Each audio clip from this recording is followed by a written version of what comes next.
तिमी किन काउ जस्तै उफ्रेको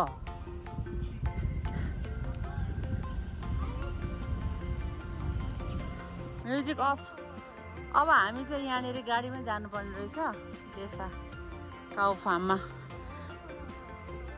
म्युजिक अफ गरिदिनु ल हो रहेछ न्युजिल्यान्ड त्यतिकै भनेको होइन रहेछ गाईको घाँस है कस्तो दामी हामी चाहिँ काउ फार्ममा छौँ देसा काउ फार्म यो ठाउँलाई चाहिँ कुन्दासाङ भनेको चाहिँ मलेसियाको न्युजिल्यान्ड अरे वा ऊ हेर्नुहोस् त बुट्टे बुट्टे गाई hello cows guys oh hello guys त्यही घाँस पालेको रहेछ है क्या दामी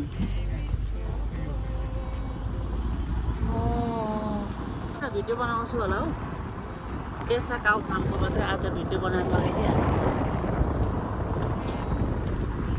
अन्त है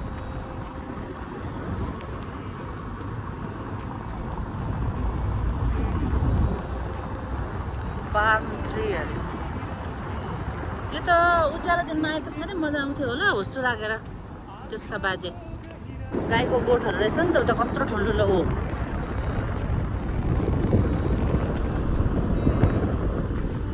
नो एन्ट्री स्टाफ ओन्ली अरे okay okay we don't enter okay relax कुल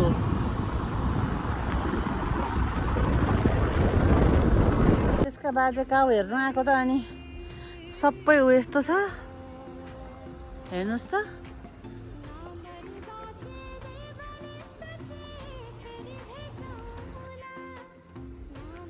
खोइ त देयर इज नो खाउ हामी चाहिँ गाई हेर्न आएको त्यसका बाजे त हुस्सु पनि कति लागेको हो लु त मन यही हुस्सुले हामीलाई हुस्सु बनायो नि त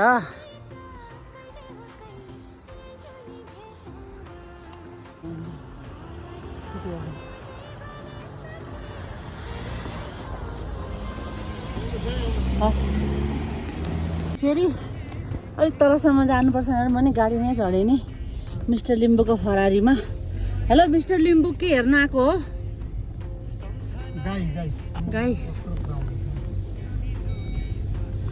ढुङ्गा अरे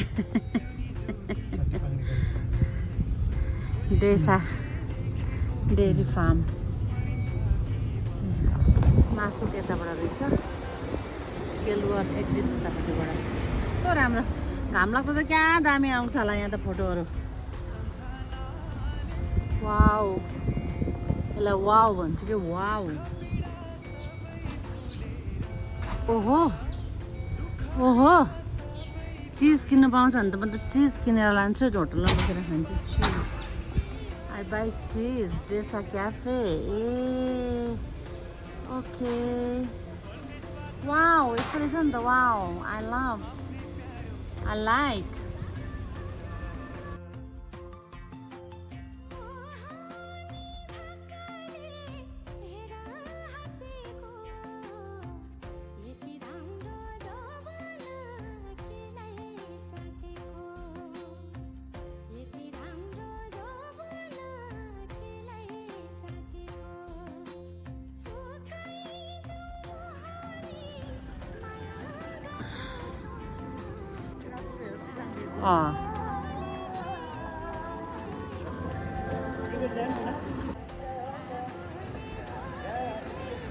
घाम लागे त कति राम्रो आउँछ होला है फोटोहरू है ठिकै छ नट ब्याड अब हामीलाई त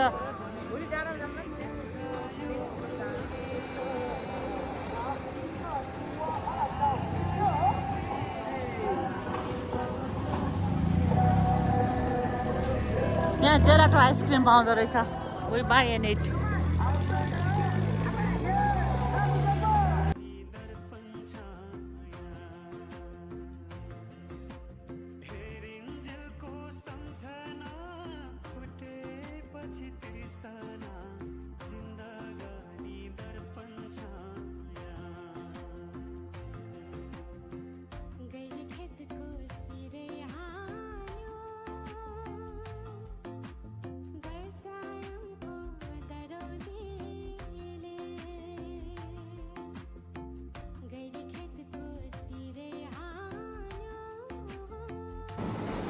हामी चाहिँ एउटा दही किनेर खान लागेछौँ।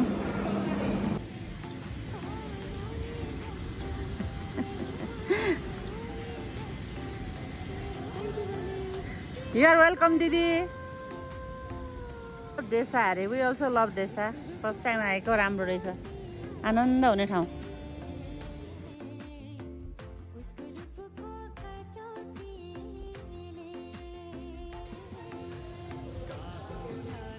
कति राम्रो पिङ्क फुल फुलेको। काफ फिडिङ एक्टिभिटिज। ओहो ओहो ओहो, यिनीहरूको जात फेरि हल्ला गर्छ के यिनीहरूको जात। हाय खै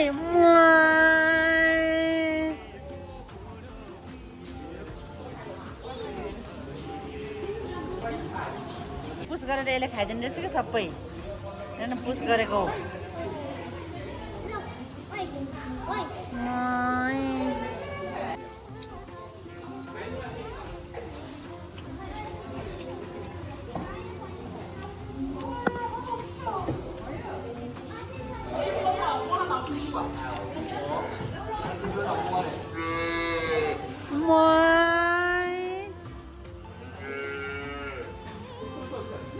ल खाइसक्यो। भयो भयो भयो।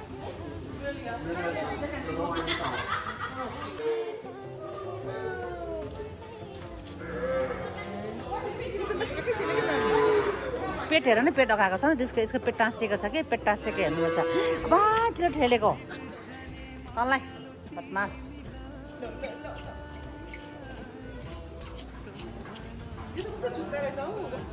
त्यही भएर त बलियो पनि छ त।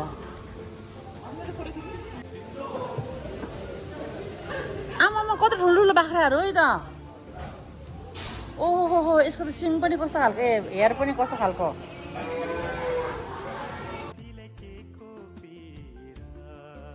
ओइ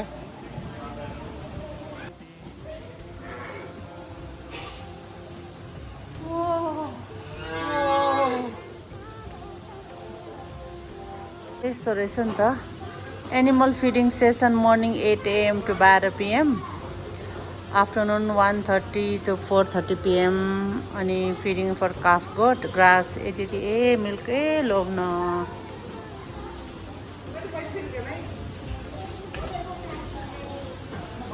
ल जाम बेबी आ। म त सबै तल पुगेँ नि। गाई टन्नै छ। एउटा हटमा 160 वटा जति छ।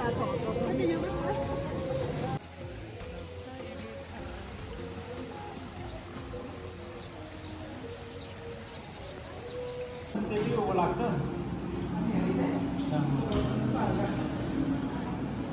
भर्छ टाइम किने बन्द गर्दै लाग्छ हो।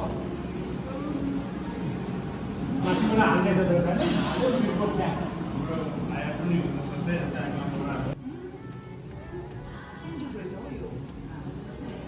डेसा नै छ त ऊ। डेसा अनि कहाँ पाउँछ होला त नि यो त। अनि मलेसियामै होला नि।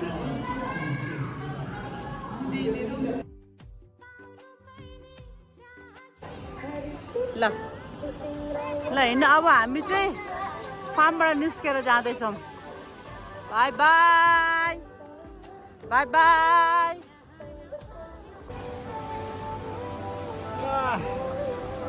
गाई हेऱ्यो गाई। मेरो झोलामा छैन अहिले गाडीमा खाने भनेर। अब गाडीमा खाने भनेर पानी पर्यो हो। अब त खाने ठाउँमा जाने आयो। भोक लाग्यो। फोटो खिच्न रेडी हुँदै गरेको अवस्था छ।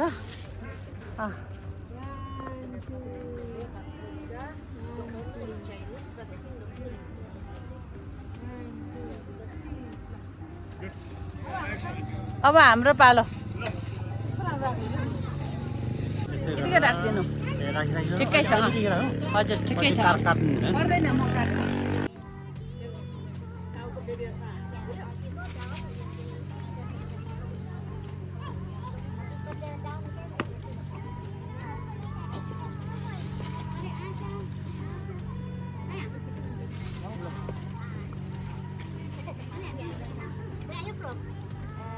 अहिले नै नेपाल